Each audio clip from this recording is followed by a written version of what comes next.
கொற்றம் அப்படின்னா அரசவை அப்படின்னு அர்த்தம். அரசவை யாரோடதா இருக்கும்? கொற்றனோடதா இருக்கும். கொற்றன் யாரு? தலைவன், அரசன், மன்னன். அவன் தான் கொற்றன். அப்ப அந்த கொற்றன் யாரு? சடைமுடி தரித்தவன், சிகை கொற்றன். சடைமுடி தரித்தவன் தான் சிவன், மலையரசன். அவன் சடையாண்டி, சடைமுடி தரித்தவன். அந்த சடையாண்டி தான் கொற்றன். இது எல்லாரும் புரிஞ்சுக்கணும்.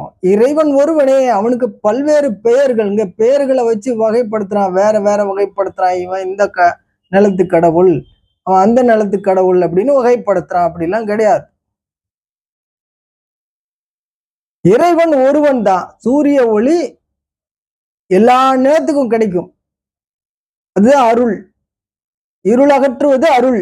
அருள்னா எல்லாம் என்னன்னே தெரியாது நிறைய பேருக்கு. ஏன்னா அருள் அப்படின்னா இறைவன் அருள், இறை அருள் அப்படின்னு சொல்லி சொல்லி சொல்லி சொல்லி இவன் அருள்னா என்னன்னே புரியாம போயிட்டான். அருள் என்றால் ஒளி.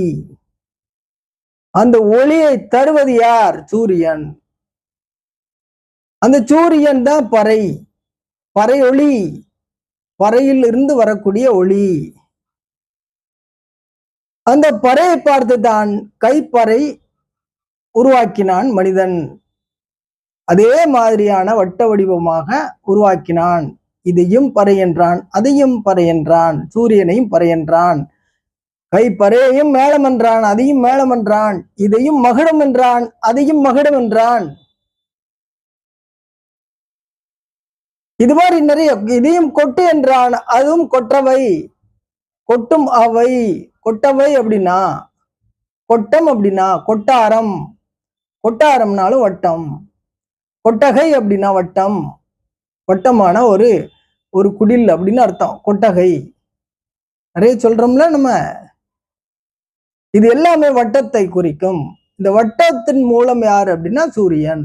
ஆதி காலத்துல மனிதனுக்கு இந்த வட்டத்தினுடைய மூலம் சூரியன். அதை பார்த்துதான் இவன் வட்டத்தை கண்டுபிடிச்சான்.